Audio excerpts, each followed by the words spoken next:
যখন মদিনার গুরুত্ব কমে যাবে ঠিক তখনই জেরুজালেমের গুরুত্ব বেড়ে যাবে। সারা ওয়ার্ল্ডের মাথা ব্যথার কারণ জেরুজালেম। ঠিক তখনই শুরু হবে তার পরের কথা, যখন মদিনার গুরুত্ব কমে যাবে, জেরুজালেমের গুরুত্ব বেড়ে যাবে, ঠিক তখনই শুরু হবে মালহামা।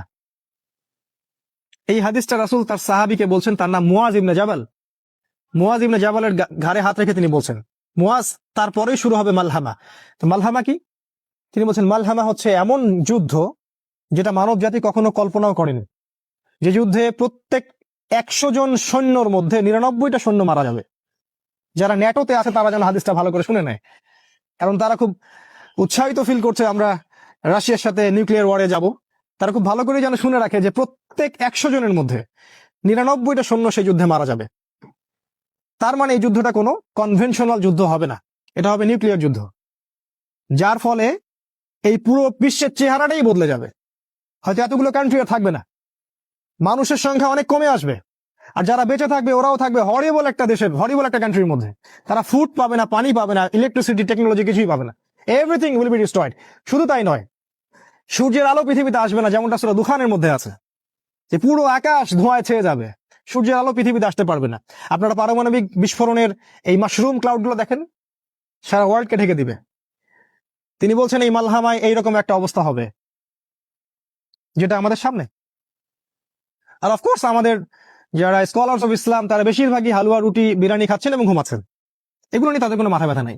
মাসিহুদ দাজ্জাল, যে মাসিহের অপেক্ষায় স্টেট অফ ইসরায়েল বসে আছে, তাদের একজন মাসিহ আসবেন, এবং সেই মাসিহ যখন আসবেন তখন সারা ওয়ার্ল্ডকে তারা রুল করবে। কিন্তু তারা এটা বুঝতে ব্যর্থ হচ্ছে যে সেই মাসিহ ছিলেন ঈসা আলাইহিস সালাম, আর এই যে মাসিহ আসছেন সে হচ্ছেন মাসিহ কাযযাব, মিথ্যাবাদী মাসিহ, যাকে রাসূল সাল্লাল্লাহু আলাইহি ওয়াসাল্লাম প্রফেসাইড করেছেন যে তিনি হচ্ছেন মাসিহুদ দাজ্জাল। এন্ড অফ হিস্ট্রির সাথে ইহুদি, খ্রিস্টান, ইসরায়েল, ব্রিটেন, আমেরিকা এবং মুসলিমদের একটা ঘনিষ্ঠ সম্পর্ক আছে।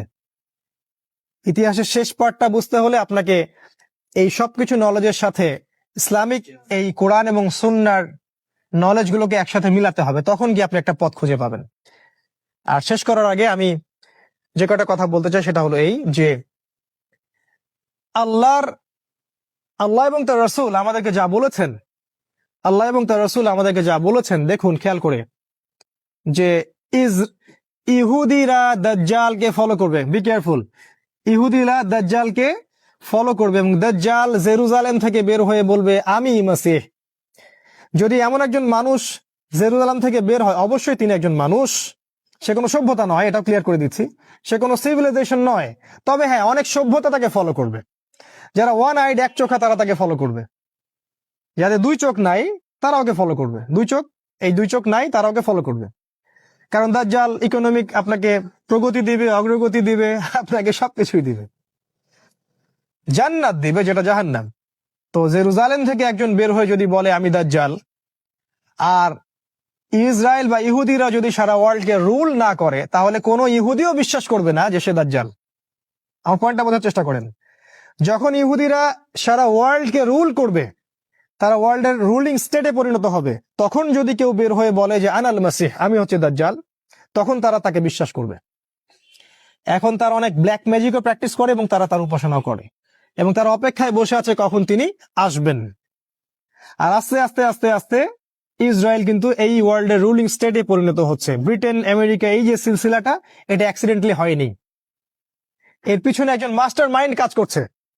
আর আমাদের মত হচ্ছে সেই মাস্টার মাইন্ড হচ্ছে দাজ্জাল স্বয়ং। সে পুরো ফেসটা তৈরি করে নিয়ে আসছে, এবং তার খুরুজের সময়টা অনেক কাছে, যদিও আমরা এখন হালুয়া, রুটি খাচ্ছি আর ঘুমাচ্ছি। নাও দেন, এখন আমাদের করণীয় কি? যে মালহামার কথা আমি বলেছি, সেই মালহামায় মুসলিমদের একজন নেতা থাকবেন।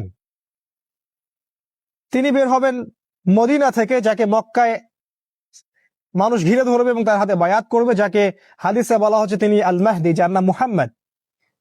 এবং তিনি 8 বছর বা 9 বছর তিনি মুসলিমদেরকে রুল করবেন, খিলাফা স্টেট কায়েম করবেন। নট সৌদি আহলে সৌদের গভর্নমেন্ট নয়, তিনি খিলাফা স্টেট কায়েম করবেন।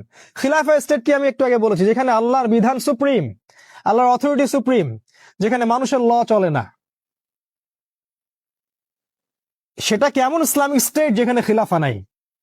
আর খিলাফা স্টেটের অধীনে সমস্ত মানুষের অধিকার স্বতন্ত্র স্বাধীন। ইমামুল মাহদী যখন ইমার্জ করবেন তখন মুসলিমরা তার কাছে বায়াত করবেন। এখানে একটা কথা শুধু বলে রাখবো যে আল্লাহ রসুল বলেছেন, যদি তোমরা তাকে চিনতে পারো, যখন কালো পতাকাধারীরা সেখানে যেতে থাকবে, অফকোর্স কালো পতাকা মানে আইএস নয়, এটা ভুল বুঝবেন না। কালো পতাকাধারীরা যখন তার পিছু নিবে তখন বরফে স্ক্রল করে হলেও তোমরা তার সাথে যোগ দিও। ফানি'মাল আমিরু আমিরুহা, কত উত্তম আমির সেই আমির। ফানি'মাল জাইশুহা, কত উত্তম সেনাবাহিনী সেই সেনাবাহিনী। এই সেনাবাহিনী ইমামুল মাহদীর সাথে কনস্টান্টিনোপল বিজয় করবেন। ইমামুল মাহদীকে আক্রমণ করার জন্য সিরিয়া থেকে একটা দল আসবে, সেই দলকে আল্লাহ পাক বাইদা নামক জায়গা মক্কা মদিনার মাঝখানে ধসিয়ে দিবেন। এটাই হচ্ছে বিগেস্ট সাইন যে তিনি হচ্ছেন আল মাহদী। এটা হতে থাকবে তখন যখন ইসরায়েল এই ওয়ার্ল্ডের রুলিং স্টেট, তার পাশাপাশি এটা হতে থাকবে। এবং একটা পর্যায়ে যখন তাদের সাথে আমাদের ডিফিট হবে, কারণ আল্লাহ রাসূল বলেছেন লা তুকাতিলুনাল ইয়াহুদ, তোমরা অবশ্যই ইহুদিদের সাথে যুদ্ধ করবে। এই হাদিসটা যে বলতে সাহস পায় সেই স্কলার, এই হাদিসটা যে জনসমক্ষে বলতে সাহস করে সেই স্কলার। যাদের এই হাদিসগুলো বলার সাহস নাই তার স্কলার নয়। এই সত্য হাদিসগুলো যাদের বলার সাহস নাই তার স্কলার নয়। তিনি বলেছেন তোমরা অবশ্যই ইহুদিদের সাথে যুদ্ধ করবে, এবং একটা ইহুদি যদি পাথরের পিছনে লুকায়, সেই পাথর পর্যন্ত বলবে যে ইয়া ইয়া মুসলিম ইন্না ওয়ারাইল ইয়াহুদ তাআলাউ ফাকতুলু, আসো আমার পিছনে ইহুদি আছে, ওকে আসো হত্যা করে যাও। তার মানে ওদের সাথে আমাদের যুদ্ধ হবেই হবে, কারণ এই কথা কে বলেছেন? রাসূল সাল্লাল্লাহু আলাইহি ওয়াসাল্লাম বলেছেন। তারপর যখন তারা আমাদেরকে ঘিরে ফেলবেন সিরিয়ায় ইহুদিরা, এবং তাদের লিড দিবে দাজ্জাল, দেন ঈসা আলাইহিস সালাম আকাশ থেকে নামবেন ফেরেশতার ডানায় ভর দিয়ে, এবং তাকে দেখে দাজ্জাল, তার হাতেই দাজ্জালের হত্যা নিহিত আছে। এরপরে যে স্টেটটা কায়েম হবে সেটা হলো খিলাফা স্টেট। সারা ওয়ার্ল্ডে মুসলিমদের খিলাফা স্টেট কায়েম হবে।